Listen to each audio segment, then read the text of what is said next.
tiempo, ya no me da para mucho más, ¿eh? Pero lo primero decir que me da mucha alegría estar con todos vosotros, con todos ustedes, este día. Yo soy Elisa Estevez y en este momento, en estos años, estoy en el servicio, en el Consejo de Gobierno General de la institución teresiana. ¿eh? He dedicado mi vida a la Biblia, lo sigo haciendo también, como una pasión que tengo desde muy joven y que agradezco mucho esa posibilidad. ¿eh? Entonces, bueno, me da mucha alegría verles aquí y así ya rápidamente. Estoy ahora mismo en Dublín, o sea que no estoy en Madrid, sino que estoy aquí disfrutando también de esta tierra tan hospitalaria.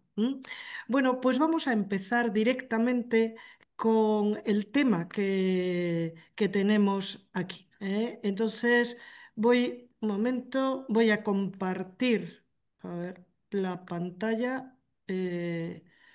Aquí, eso es. Y vamos a ir empezando. Vamos a ir empezando. He procurado, al menos en algunas diapositivas, poner la traducción en inglés. Disculpen si no es en algún caso perfecta, pero bueno, he tratado de que fuera lo mejor que se pudiera. Bueno, pues ya con esto vamos allá. Yo le he dado este título, Escuchar el clamor de la creación, la sabiduría ecológica de las tradiciones bíblicas. Ahí yo creo que ya tienen en el chat compartidos los esquemas en inglés, en español y también en francés, creo, y lo tenemos aquí también en pantalla. Estos son los distintos temas que voy a ir abordando de una manera muy breve, lógicamente. Vamos a ir caminando desde el Antiguo Testamento al Nuevo Testamento y solamente, lógico, he elegido algunos textos. Podrían estar otros textos que no son estos. Y vamos a empezar desde la creación para terminar con la imagen de Jesús que de acuerdo al Evangelio de Marcos dice que vivía con las fieras cuando está en el desierto. No leo, pero ya en este rato seguro que ya han ido pudiendo ver cuál es el esquema. Mm, una pequeña introducción. Lo primero, recordarnos algo que todos sabemos y es frente a la globalización de ese paradigma tecnocrático en las sociedades en las que vivimos, es urgente y ciertamente lo sentimos así, desplegar, abrir otro que se nutra de una espiritualidad ecológica integral, espiritualidad del cuidado de la casa común. Esto ya nos lo dice el Papa en la Laudato Si, como todos recordamos. Esto es una creencia. ¿Qué pasa con la Biblia? Porque decíamos, necesitamos una nueva espiritualidad ecológica. Bien, pues la interpretación ecológica de la Biblia puede contribuir lógicamente en conexión con otras ciencias, en conexión con otras sabidurías, pues puede contribuir también la sabiduría bíblica a un acuerdo humano que es decisivo para defender y sostener la fragilidad de nuestros ecosistemas para las generaciones futuras. Entonces, nos movemos, diríamos, ahí. Para ello necesitamos una lectura cuidadosa de los textos bíblicos. Y cuando digo cuidadosa, una lectura cuidadosa de los textos, me refiero a una lectura crítica. Una lectura crítica. Esto es también muy importante, o sea, no leer la Biblia de una manera muy literal, ni tampoco queriendo que diga lo que no dice. porque a veces dice, a veces no dice, a veces está más en conexión con las preocupaciones ecológicas de la actualidad y otras veces no tanto, ¿eh? Lo iremos viendo. Entonces necesitamos una lectura crítica, ¿eh? No sin más decir, no, la Biblia es muy ecológica. Pues depende de qué tradiciones, depende de qué textos y los vamos a ir viendo. Algunos de ellos ya vamos a ir viendo cómo hacer esa lectura crítica. ¿Qué buscamos entonces? Si no buscamos una lectura literal, lo que buscamos es inspiración. Inspiración para la reflexión ecológica que en las sociedades actuales estamos haciendo. Inspiración también para las reflexiones teológicas. La teología tiene también, y ya de hecho está entrando también desde su propio campo en las problemáticas, los desafíos ecológicos que tenemos. También es inspiración para la espiritualidad y para la ética, la ética ecológica que realmente es tan importante. Entonces, buscamos inspiración, ¿eh? Aquí hemos puesto un pequeño mapa. Esto no vamos a entrar en ello, pero sí que me parece importante colocar el mapa de los diferentes modelos de interpretación ecológica de la Biblia, que podemos encontrar. Hay tantos libros y a veces, o por internet, que a veces no sabemos guiarnos bien. Bueno, lo primero, ya veis, hay un eje de coordenadas y si miramos, voy a empezar por el eje horizontal. Tenemos en el lado, mirando la pantalla, en el lado izquierdo, hay interpretaciones ecológicas de la Biblia que se fijan sobre todo en los contextos históricos antiguos, es decir, qué pasaba en la antigüedad, este texto qué decía, cómo conecta con sus preocupaciones.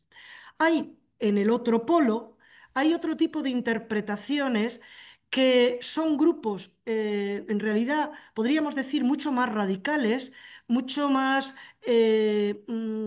conocedores también de la temática ecológica en la actualidad y que con esas categorías leen los textos bíblicos. Por lo tanto, van a ser muy, muy críticos con ellos. Es decir, nos movemos en el eje horizontal con artículos, libros, reflexiones que podrían estar en un lado y en el otro o no tienen por qué estar en los lados opuestos, sino a lo largo de ese eje en distintas posiciones. ¿Qué pasa con el eje vertical? Ahí tenemos también la parte superior los textos bíblicos, hay mucha reflexión en que los textos bíblicos son muy evaluados muy críticamente y pueden ser, así lo tratan los autores, pueden ser verdes o grises, es decir, pueden ser más a favor de las preocupaciones ecológicas actuales o menos, o pensando en la antigüedad también. Y si vemos el eje hacia abajo, es una tendencia más apologética. ¿Por qué? Porque hay muchas reflexiones que siempre interpretan muy positivamente los textos desde esta perspectiva ecológica. Es decir, tratan de salvar, de alguna manera, entre comillas, lo que los textos dicen para hacerlos pertinentes, adecuados para la actualidad. Entonces, como veis, yo he querido poner esto para que también cuando luego leamos y veamos, también sepamos un poquito cómo colocarnos ante ellos. Bueno, estos diferentes enfoques eh, tienen detrás, como si dijéramos, dos tipos de convicciones o de creencias. Unas sobre el estatus y la autoridad de la Biblia. La Biblia es un libro con autoridad para los cristianos, así como hay otras reflexiones, otros enfoques que están más vinculados a los deberes que hoy tenemos hacia el medio ambiente. Entonces, el cuadro que he puesto previamente tiene que ver también con esto. O sea, un enfoque apologético estará más vinculado a defender la autoridad de la Biblia, también para este tema, que es al que nos estamos refiriendo. Bueno, ¿qué convicciones tenemos? ¿Qué convicciones tenemos? Tenemos la convicción de que la Biblia puede contribuir, perdón. A ver. Sí, la Biblia puede contribuir al compromiso con la justicia ecológica o medioambiental. Esta es una convicción de la que partimos. Ciertamente puede contribuir a esta justicia ecológica, a ese compromiso. Esto, ya he dicho, no incido, que implica una lectura que sepa rescatar lo que la Biblia puede ayudarnos en esta dirección y también ser humildes y reconocer que puede haber algunos textos que son un poco más difíciles de comprender desde la perspectiva ecológica. Por otra parte, es también muy importante, esto que acabo de decir tiene que ver con que el compromiso con la ecojusticia no necesita demostrarse a partir de la Biblia, sino que puede haber otras muchas razones, como todos muy bien conocemos. ¿Qué es lo que nosotros, cómo nos vamos a aproximar? Ya lo podemos deducir un poco de lo que yo he dicho, pero sí me gusta decir que nuestra interpretación bíblica pretende ser un acto constructivo, es decir, ¿en qué consiste ese acto constructivo? En hacer una interacción entre los textos bíblicos en su contexto antiguo y los lectores y lectoras en sus contextos contemporáneos, es decir, conocimientos científicos y desafíos ecológicos. Es decir, vamos a ir trabajando, o yo he ido trabajando al preparar esto de esta manera. ¿Mm? Bueno, ¿qué lentes? Entonces, la lente que nos ponemos, siempre es muy importante saber qué gafas yo me pongo para leer algo, para interpretar algo. Entonces, ¿de dónde partimos? Partimos de las preocupaciones medioambientales contemporáneas. Entonces, esto implica buscar qué textos son más adecuados. Significa que con las tradiciones bíblicas las podemos adaptar, las podemos ampliar y también cuestionar, ¿vale? Entonces, estas serían nuestras gafas, para leer los textos. Bueno, voy a presentar algunas perspectivas ecológicas que, como decía al principio, lo voy a hacer a partir de algunos textos que yo he seleccionado, y tomando en cuenta también esta comprensión contemporánea sobre la ecojusticia. Vamos a empezar con el primero de ellos, un texto que es muy conocido y que es el primer relato de la creación en Génesis, Génesis capítulo 1. Pues ahí se dice, al final de ese primer relato, cuando después de todos los días en los que Dios ha creado, esos 7 días, al final dice que vio Dios que todo lo que había hecho era muy bueno, ¿eh? Todo lo que había hecho era muy bueno.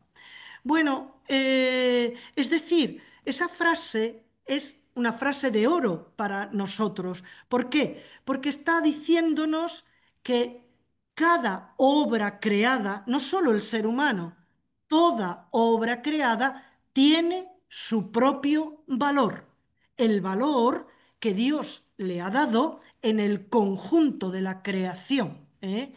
Esto implica que no podemos denigrar el mundo material, ¿eh? Y que Dios y el mundo, lo espiritual y lo material, están estrechamente conectados. ¿Mm?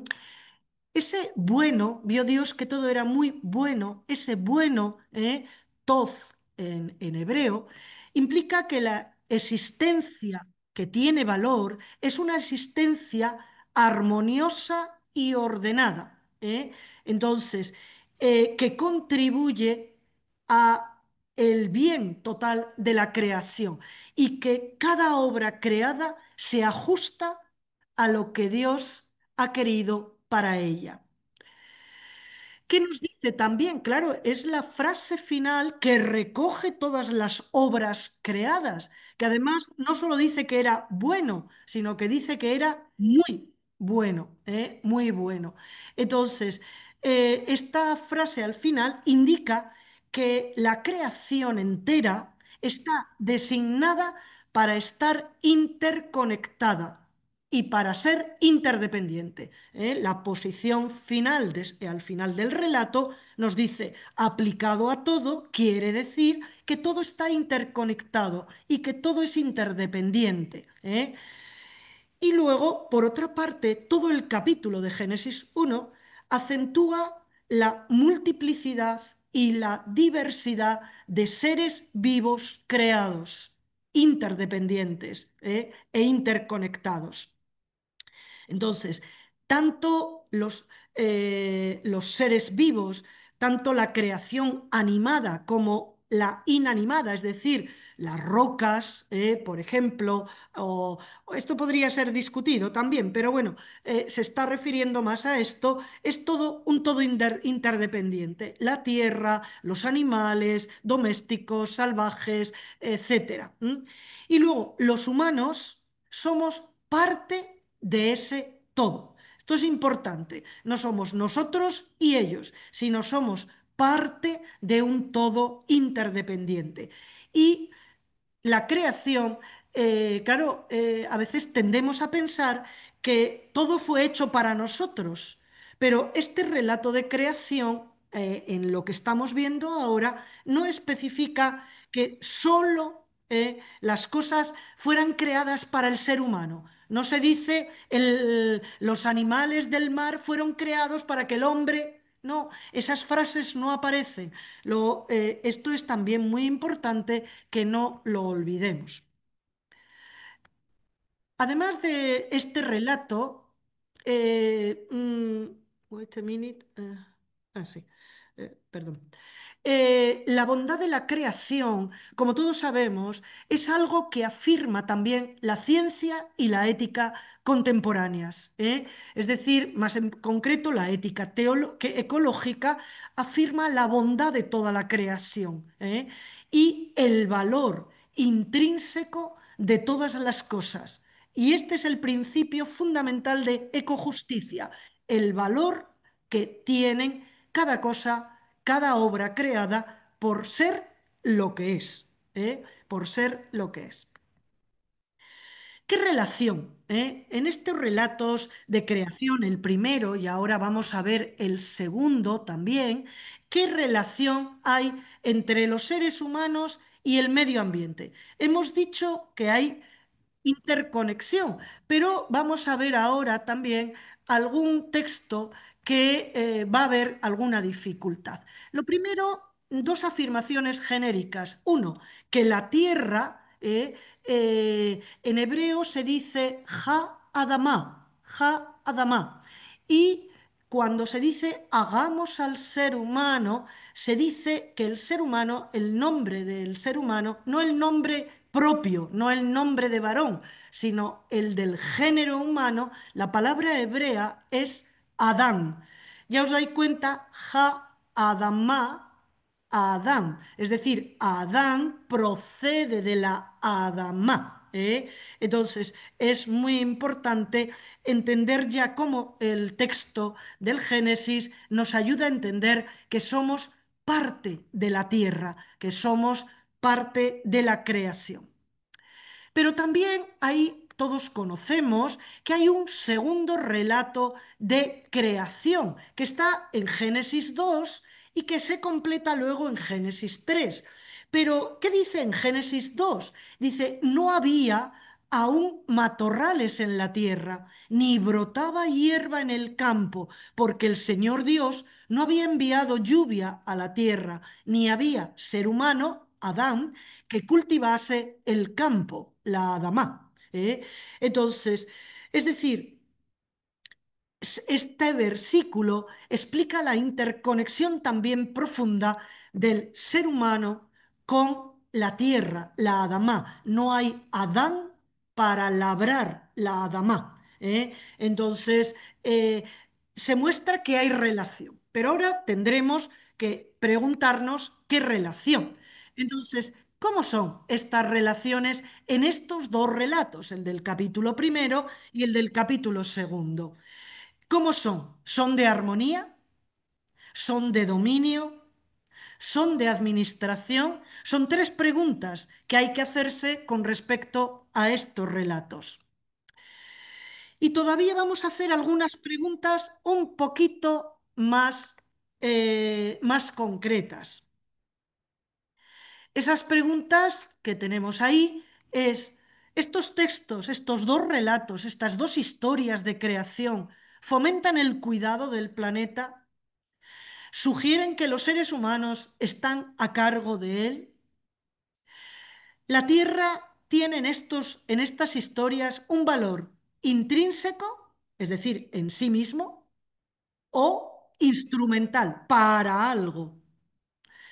¿Ofrecen un enfoque similar o diferente al de cualquier otra teoría ética medioambiental que conozcamos?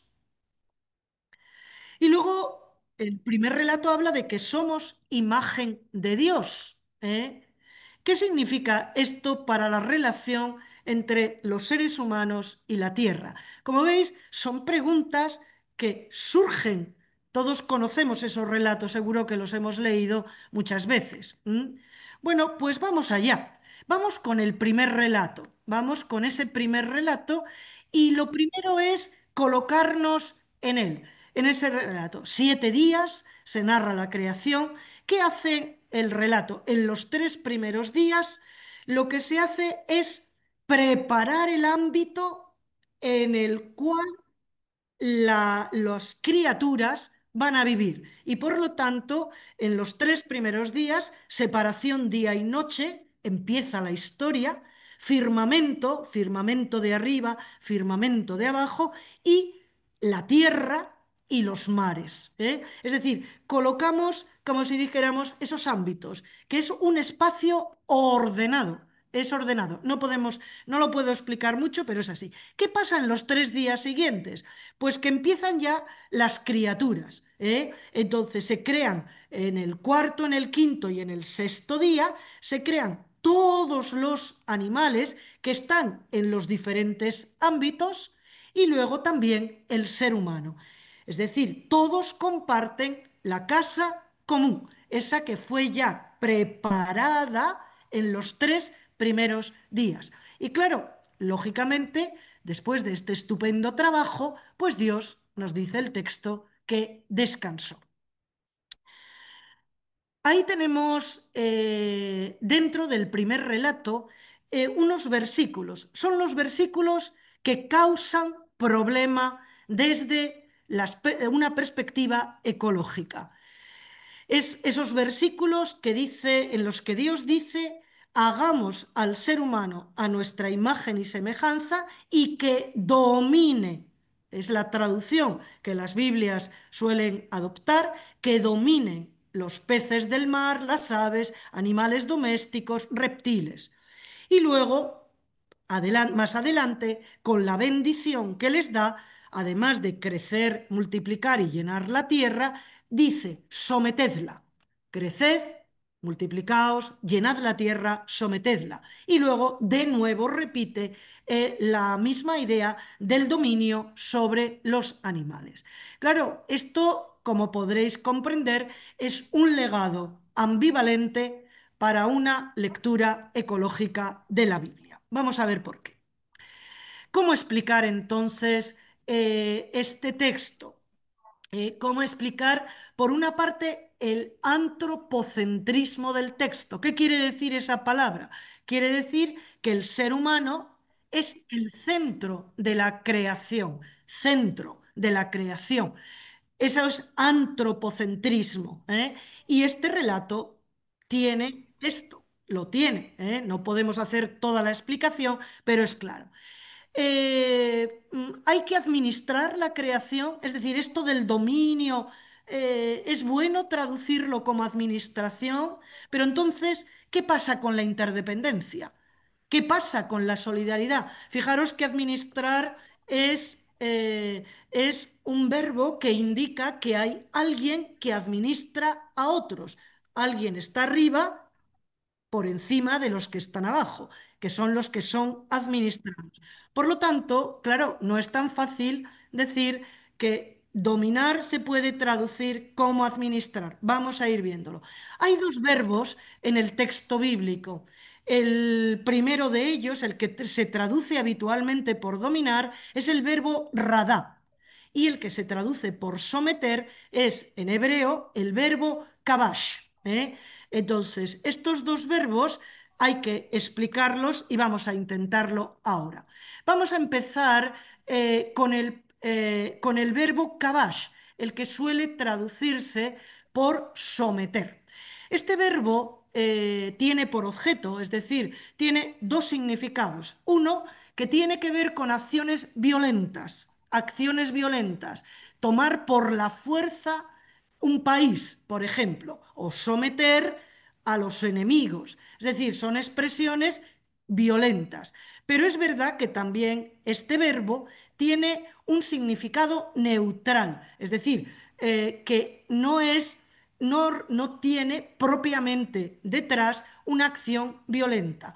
Por ejemplo, ocupar. O sea, cuando alguien llega a un lugar nuevo y pone sus pies en esa tierra, ocupa esa tierra. No siempre esa es una acción violenta, a veces sí, a veces sí. Entonces, sin embargo, si os habéis dado cuenta, cuando yo puse los versículos antes, el verbo someter estaba vinculado a llenar la tierra. ¿Eh? Voy a ir un momento para atrás. Fijaros, creced y multiplicaos, llenad la tierra y sometedla. Ese es el verbo que estamos viendo ahora, el verbo kabash. ¿A qué se refiere someter? Es decir, ¿qué posible interpretación le damos a este verbo en este contexto? Pues se refiere probablemente a la agricultura, como está en la imagen. Se refiere probablemente a la agricultura. ¿Por qué? Porque la única forma de poblar la tierra, de llenarla, es trabajar la tierra, porque hay que vivir de la tierra. Estamos en sociedades antiguas, sociedades agrarias. Entonces, hay que herir la tierra. Esto para los que son de culturas, por ejemplo, en América, seguramente en África también, no sé, en otros lugares, pero herir la tierra. Hay que pedir permiso para herirla, para labrar la tierra. Probablemente el verbo kabash es utilizado en este relato bíblico de esta manera. En este sentido, sí podría comprenderse que ese verbo kabash apunta a administrar la tierra. Labrarla es prepararla para el cultivo, etc. Como os decía, los que sois de otras culturas no occidentales, conocéis muy bien esta práctica que las poblaciones originarias tienen en sus lugares. La tierra es un ser vivo que hay que respetar y cuidar y que vivimos de ella y ella vive de nosotros también. Es decir, hay una reciprocidad y lo que se busca es la armonía y también a veces la conexión con los antepasados y solicitar abundancia. La imagen que tenéis en pantalla indica la acción de empezar a cultivar, antes pidiéndole permiso a la tierra para poder herirla, para poder cultivarla. Esta idea es similar a la que tenían las poblaciones de cuando se escriben estos textos bíblicos, porque efectivamente la armonía, el respeto y el cuidado forma parte de sus valores, de sus valores. Bueno, pasamos al otro verbo, el verbo radá. El verbo radá que indica, que es traducido como dominio. ¿Es un dominio benevolente? ¿Es un dominio con fuerza? Bueno, hay que decir que este verbo tiene un significado básico muy bonito, que es vagar por, andar errante. Y de ahí significa también acompañar, guiar, conducir y luego también gobernar, disponer y mandar. Es el tercer significado. Fijaros, ¿qué tiene detrás el texto bíblico? El texto bíblico en sociedades que son, bueno, seminómadas, en realidad, los pastores acompañan, guían a sus rebaños, ¿eh? Y por lo tanto, este es el sentido de acompañar, de guiar, que está contenido en esto. Es verdad que en algunos textos, como en el Salmo 110, donde se recoge esta misma expresión, está aplicado al rey. Tiene una ideología de gobierno real, pero aplicado a los seres humanos. Sin embargo, no, el verbo dominar, el verbo radá, mejor dicho, en hebreo, no siempre es un verbo violento. El pastor no es violento con sus ovejas, no lo es, ¿eh? Y de hecho, cuando hay veces que se usa el verbo para indicar la violencia, se concreta con violencia y dureza. Mirar el texto de Ezequiel. No habéis fortalecido a las ovejas débiles. Está hablando a los líderes de Israel. No habéis cuidado a la enferma, ni curado a la que estaba herida. No habéis tornado a la descarriada, ni buscado a la perdida, sino que, y ahora mirar, las habéis dominado, radá, con violencia, hatzak, y dureza, perek. ¿Ok? Entonces, tiene que poner los, la concreción de la violencia y la dureza, porque no está contenido necesariamente en el verbo. Bueno, pues desde ahí avanzamos otro poquito más y en este sentido, antes decíamos que el verbo se utiliza también aplicado al rey, pero el rey también cuando gobierna, al menos en el ideal bíblico, es responsable, lo tiene que hacer siendo responsable del bienestar y de la prosperidad de su pueblo. Entonces, aplicado al rey, en el ideal bíblico tampoco indicaría violencia. ¿Esto qué implica? Que implica que el verbo radá alude a la responsabilidad que tenemos en vivir junto con los otros seres vivos y no generar violencia alrededor nuestro, sino bienestar y prosperidad, no solo para nosotros, para toda la tierra, para todo el cosmos, para toda la creación, ¿eh? Entonces, en este sentido, podría ver que se puede usar administrar con responsabilidad y cuidado. Bueno, podría ser. La verdad, yo no es la traducción que más me gusta, pero podría ser. Me gusta más acompañar, vivir con la creación de una manera responsable y cuidadosa, pero ahí hay. ¿Qué pasa? ¿Qué problemas tiene? Porque yo sé que esto está muy extendido en las explicaciones sobre el papel de la humanidad como administradora como administradora de la creación. Bueno, ¿qué riesgos tiene usar este término? Primero, que se sobreestima el propio poder, el poder del ser humano para administrar y controlar la creación.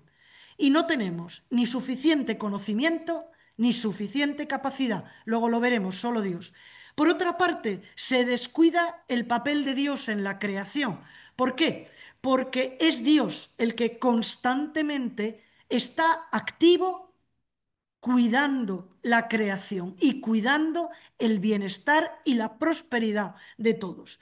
Por otra parte, el término administrar o el verbo implica que el resto de la creación no nos necesita. Nosotros administramos, pero es como si el resto de la creación, perdón, que el resto de la creación nos necesita. Y eso es arrogancia, eso es bastante arrogancia. Y luego el que describe la relación de los seres humanos con las otras criaturas, como decíamos antes, de una manera vertical. Dios, los humanos, creación no humana, sin que se marque la relación horizontal que marca la reciprocidad que es necesaria. Y luego se tiende a aislar Génesis 1 del conjunto del relato de creación y de otros textos bíblicos donde el ser humano no es la parte más alta de la creación ni la más importante, y eso lo vamos a ver.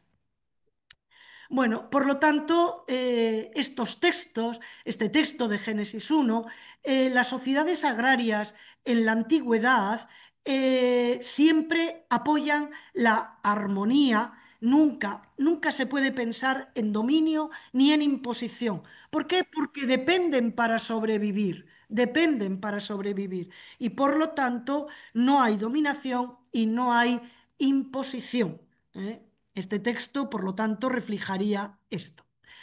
Por otra parte, nos encontramos también que hay ese texto de Génesis 1:26: hagamos al ser humano a nuestra imagen y semejanza. Claro, aquí hay una conexión entre el ser imagen de Dios, como veíamos al principio, y el ser y el mandato de dominar.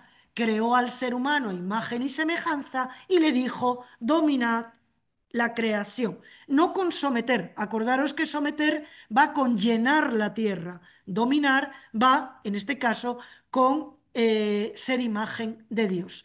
Bueno, ¿qué podemos decir de todo esto? Bueno, que nuevamente encontramos un poco de ambigüedad, pero hay una posible respuesta. Ser imagen de Dios, ¿cómo lo podemos entender? O sea, ya hemos explicado mucho del verbo radá, del verbo dominar, y ya lo hemos ajustado bastante. Pero al poner que, claro, nosotros somos imagen de Dios y nosotros se nos encarga esto, pues, ¿cómo entenderlo? Bueno, ser imagen de Dios es una participación delegada en el gobierno o en el cuidado responsable de las criaturas. O sea, Dios cuida de la creación. Dios ha hecho el orden creado, así como Él ha querido. Y entonces nosotros participamos de ello. Pero hay en este caso, hay interdependencia y dominio. Es decir, el ser humano vive en la tierra, es como los demás seres vivientes, es interdependiente, y al mismo tiempo el texto bíblico habla de esa responsabilidad y cuidado, al igual que Dios tiene sobre la creación. Esto, las interpretaciones ecológicas más radicales lo discuten ampliamente. Discuten fuertemente este texto también en esta dirección, algo que nos sorprendería quizá a nosotros, pero no a otros pensadores. Y damos un paso más y nos vamos al Salmo 8. El Salmo 8, ese que dice: lo has hecho al ser humano poco menos que un Dios. De gloria y honor lo has coronado y le has dado, atención, el mando. Aquí es el verbo mashal, sobre las obras de tus manos. Y todo lo has puesto bajo sus pies.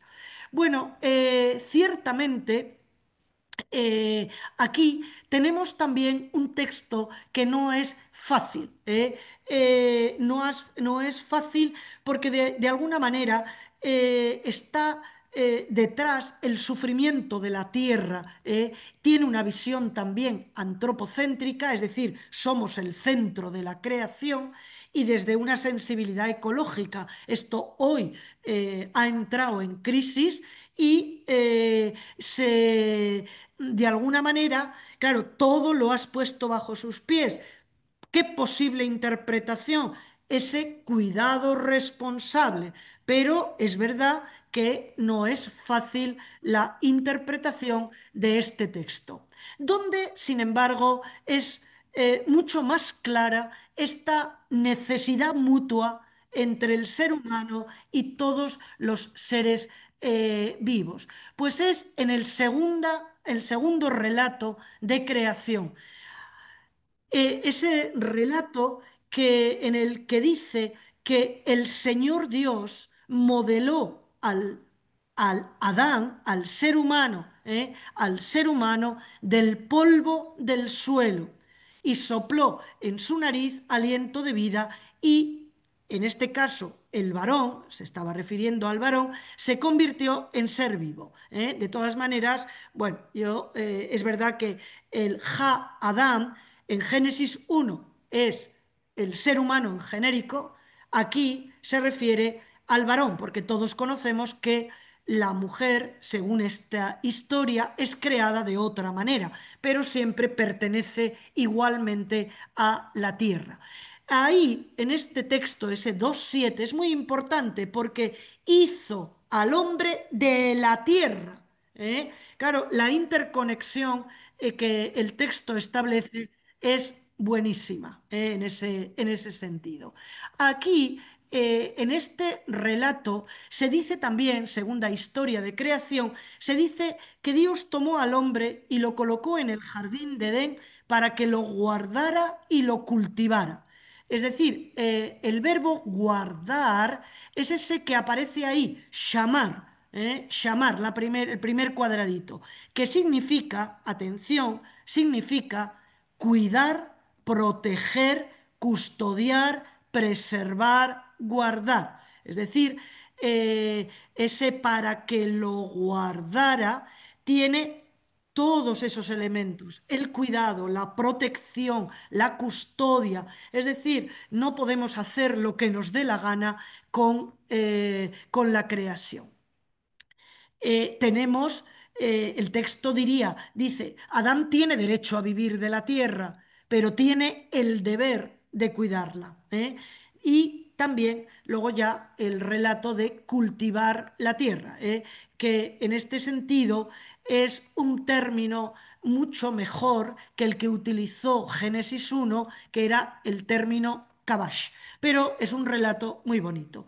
Aquí tenemos en pantalla, pero no lo voy a leer, lo podéis ir viendo un poquito, los de inglés o francés, luego os buscáis el número de la Laudato Si y ahí lo podéis ver. Las ideas que recoge son aquellas que hemos estado viendo ahora. Bien, damos entonces un pasito más y nos vamos al relato de Génesis 3. Génesis 2 y Génesis 3 son una única historia, en dos partes. Es creación y castigo, creación y pecado. Entonces, Génesis 3 habla del pecado. ¿Por qué es importante el pecado con el juicio de Dios? El juicio de Dios que expulsa a Adán y a Eva, los expulsa del jardín del Edén, de ese espacio, de ese ámbito, de ese hábitat donde estaba con todos.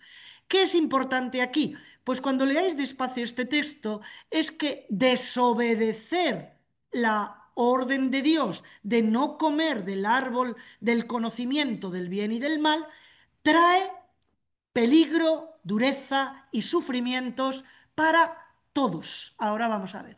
Trae todas estas consecuencias, el pecado, la desobediencia a Dios trae consecuencias para toda la creación, también para la relación con Él. Ahí vemos, ¿no? Esta supone la degradación, es decir, Génesis 3, la expulsión del Edén, es la degradación de la vida humana y la de la tierra. la acción humana impacta en la Tierra. Ciertamente la perspectiva sigue siendo antropocéntrica. Todos estos relatos lo son. La desobediencia de la primera pareja rompe la armonía, y esto es muy importante, rompe la armonía con Dios.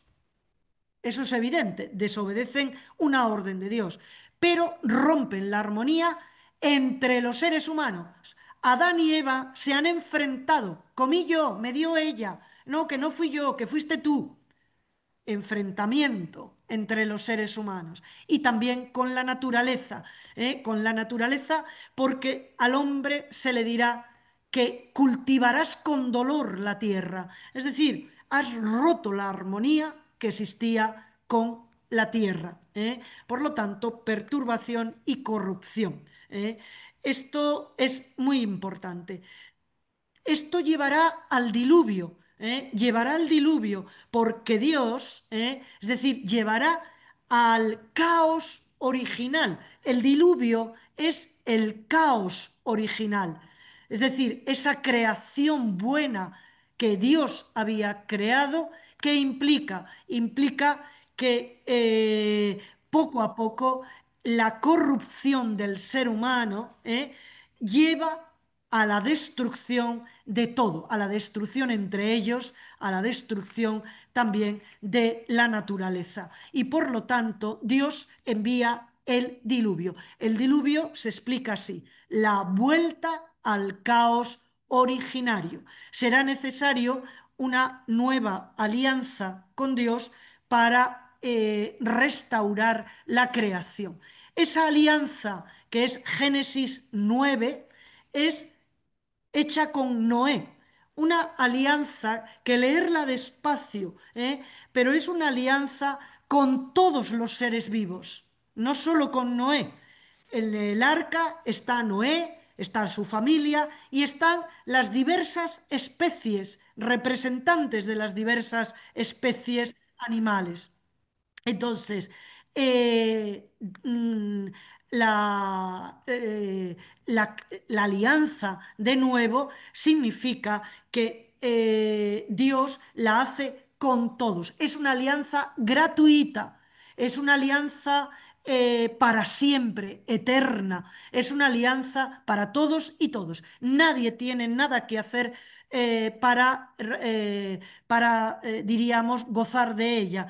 Y eso significa el arco iris. Nunca más un diluvio, dice la historia bíblica, pero haciendo memoria de que hemos vuelto a la creación. Es verdad, no lo puedo explicar ahora, que no volvemos al inicio del todo. Porque hay algunas pequeñas condiciones, porque la violencia se ha instaurado ya en la realidad humana. Bien, pues desde ahí pasamos y ahí tenemos lo que acabo de decir, la alianza, y ya por lo tanto me lo paso. Pasamos a los salmos. Los salmos he elegido solo tres: el 19, el 104 y el 148. Son muy bonitos estos salmos de alabanza y de acción de gracias. Hay más, en los cuales toda la creación alaba a Dios. Y aparece en los salmos, y lo vais a ver en estos, una humanidad descentrada. Así como en lo otro era antropocéntrico, aquí vemos en estas tradiciones de los salmos otra realidad. El primero es el Salmo 19. Lo dejo un minuto para que los de inglés podáis ver un poquito algo de la traducción. Pero paso ya ahí, al texto entero. Los cielos proclaman la gloria de Dios, pregona el firmamento la actividad de sus manos. Un día le pasa el mensaje a otro día, una noche le informa a otra noche, sin que hablen, sin que se pronuncien, sin que se oiga su voz. A toda la tierra alcanza su discurso, a los confines del orbe su lenguaje. Fijaros qué belleza del Salmo 19. Fijaros que hay una paradoja en el texto. Los cielos, las luminarias, hablan de Dios. y sin embargo, paradójicamente, guardan silencio. Es decir, tienen su propio lenguaje para hablar y alabar, hablar, dar gracias y alabar a Dios. El lenguaje humano, en este caso, es una metáfora para describir algo que está más allá de lo que nosotros comprendemos. Cómo aclaman los cielos a Dios, cómo el firmamento da gloria a este Dios. Bueno, ahí tenéis un ejemplo de los que decíamos. En el Salmo 104 tenemos a la creación como testigo de la grandeza de Dios. Es un salmo largo que no podemos leer, pero ahí se presenta un yo ecológico, es decir, un yo, un ser humano que es con toda la creación, es decir, es la colegialidad cósmica. Y hay interrelación. Somos parte y se dice en el Salmo que todo depende de Dios. Ciertamente este salmo invierte la maldición de Génesis 3, de lo que vimos antes. ¿Por qué? Porque también aquí se describe una tierra renovada por Dios que proporciona alimento y que crea cada nueva generación. Dios se alegra con el mundo que ha creado en este salmo y nosotros también con él. Y ya el Salmo 148. Ahí dos coros entrelazados alaban al Dios creador. Eh, Hay una alabanza en los 7 primeros versículos a Dios desde lo alto, los cielos, las alturas, etcétera, y otra alabanza a partir del verso 8 desde la tierra, seres humanos, animales, naturaleza. Es decir, cada criatura es un eslabón de una cadena de ecosistemas. Todos entrelazados, todos damos gloria a Dios. Este es el ideal, diríamos, que presentan estos salmos, este en concreto, pero también otros textos. Pero hay un texto que seguro a lo mejor no se nos había ocurrido pensar, que habla de el radical descentramiento de la humanidad, es decir, poniéndonos a nosotros en nuestro lugar. Putting us in our place, poniéndonos en nuestro lugar. Ese es el libro de Job y especialmente los últimos capítulos. La historia de Job, solo la digo un poquito, un hombre justo que pierde todas sus posesiones, enferma, etcétera, y él esto en el Antiguo Testamento se creía que era cuando uno era malo le iba mal, cuando era bueno le iba bien. Pero él dice, yo soy bueno, yo soy inocente, ¿por qué me va mal? ¿No? Entonces, hay 35 capítulos en el libro en el que Job y sus amigos discuten. Discuten cómo está ordenado el mundo. ¿Está bien? ¿Está mal? ¿Dios lo hizo bien? ¿Dios lo hizo mal? Y también Job ya directamente discute con Dios y le viene a decir a Dios, Dios, lo has hecho mal, has fallado. O al menos, dice Job, bueno, has sido negligente. Y Dios responde, es ahí donde nos vamos a fijar, la respuesta de Dios a partir del capítulo 38. Ahí ya todo un diálogo muy importante. Vamos a ir a él. Lo primero, los dos capítulos primeros, 38 y 39, Dios invita a Job a hacer un recorrido por toda la creación. Le va pasando por todos los animales, todas las criaturas, salvajes, no salvajes, las montañas, va haciendo y le va haciendo preguntas para ponerle de manifiesto que desconoce todo, que desconoce todo el funcionamiento y todo el orden del cosmos. Entonces, lo que no conoce, no puede tener poder sobre ello.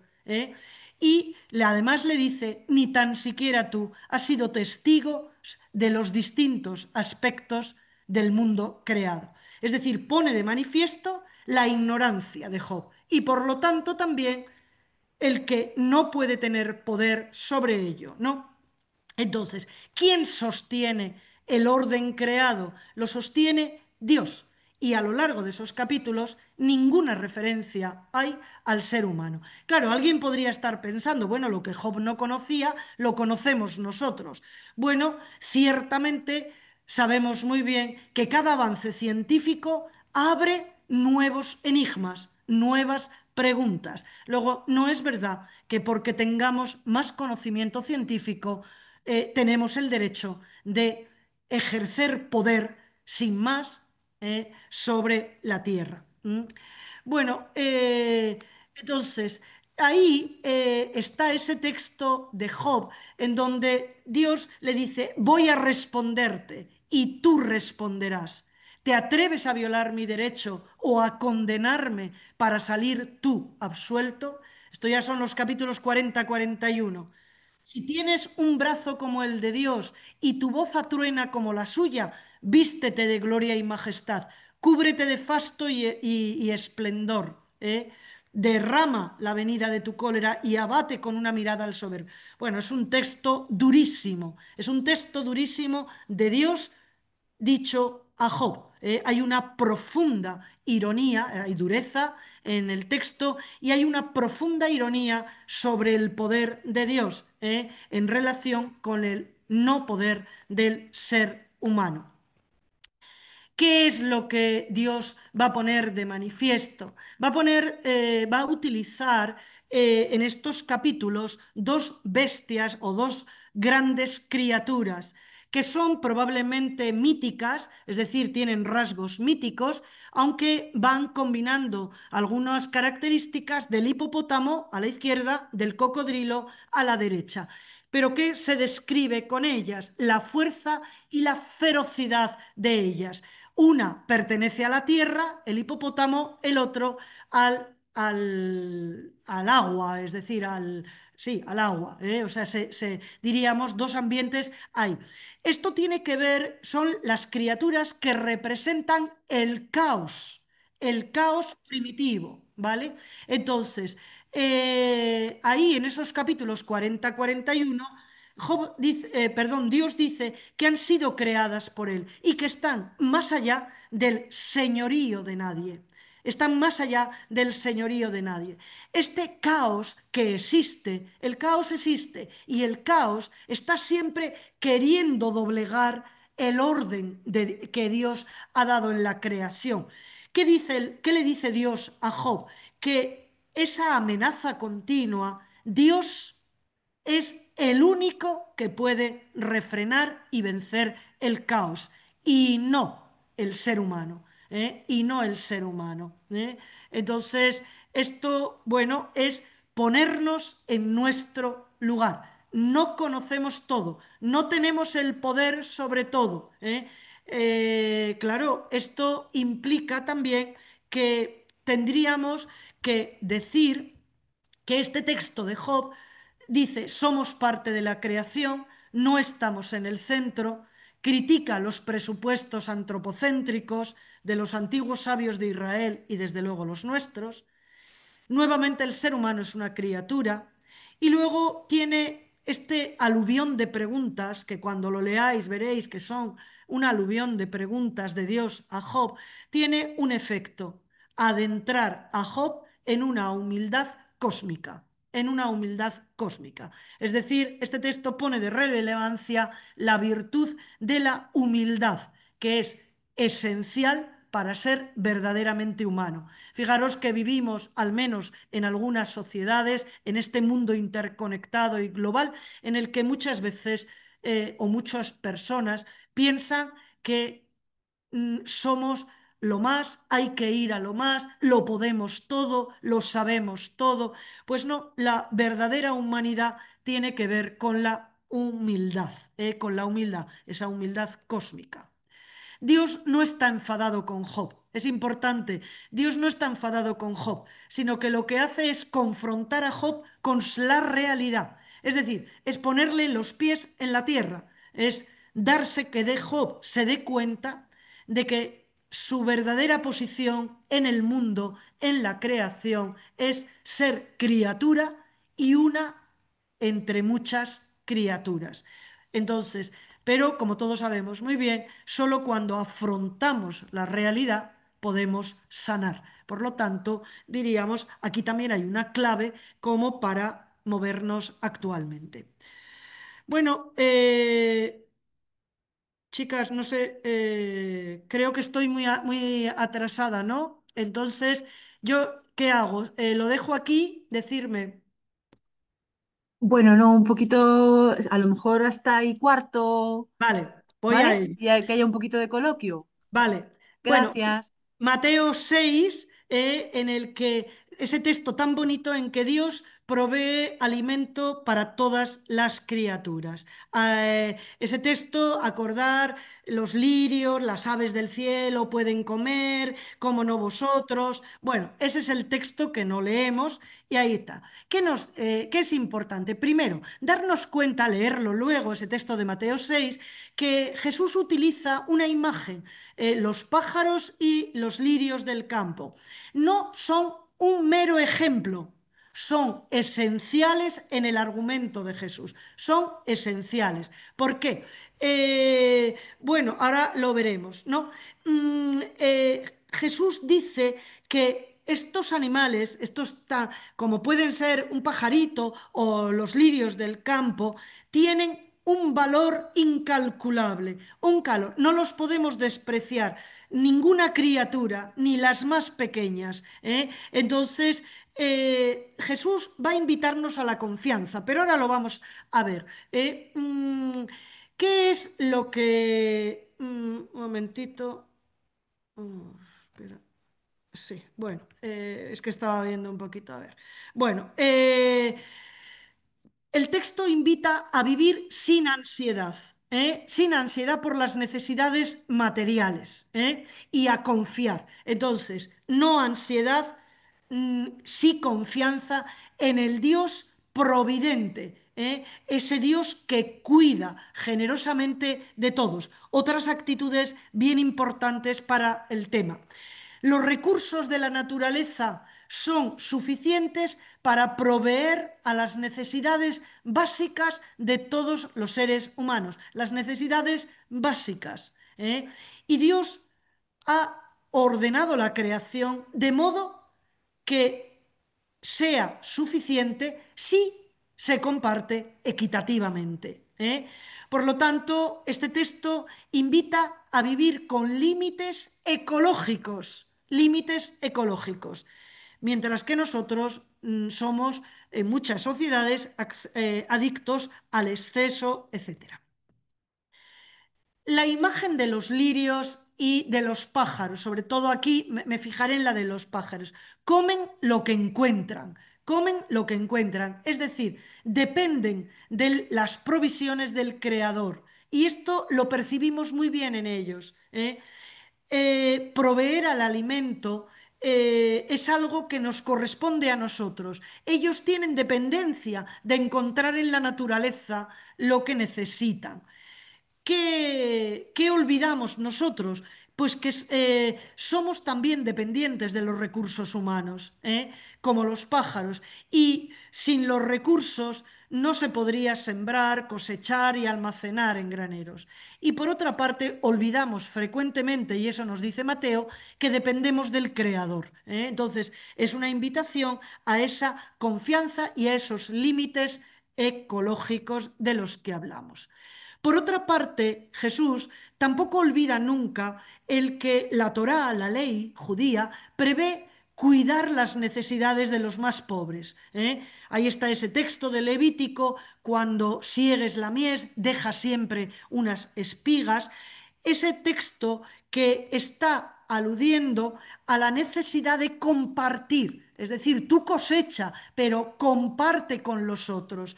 Es decir, los límites ecológicos, el vivir también pendientes y atentos a ese Dios providente, implica también la interconexión con los otros seres humanos y nos exhorta a compartir, como el mismo Mateo en el capítulo 6 invitará: compartir generosamente. La limosna no es dar lo que me sobra, es redistribuir los bienes entre todos. No tengo tiempo de explicarlo, pero ahí está. Por lo tanto, este texto de Mateo 6 es una crítica al consumismo y es una crítica a la obsesión de tener más. De tener más y por lo tanto vivir con lo que no es necesario.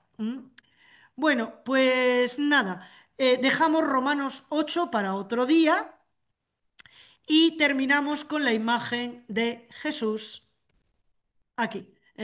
Esta imagen que puede ser un icono. Jesús está en el desierto, las tentaciones, 40 días, y dice, vivía con las fieras. Seguramente nunca nos habíamos dado cuenta de esa expresión. Jesús vivía con las fieras. Es decir, Jesús está en compañía de animales percibidos habitualmente como enemigos y amenazantes para los seres humanos. Este texto es un texto muy importante porque es el inicio del reinado de Dios en la tierra.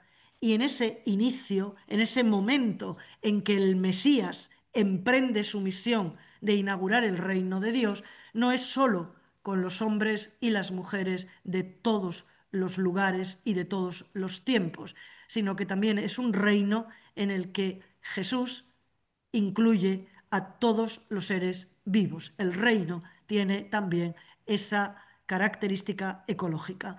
Es un icono que podemos mantener. Así que, pues ya lo dejamos ahí. Thank you very much.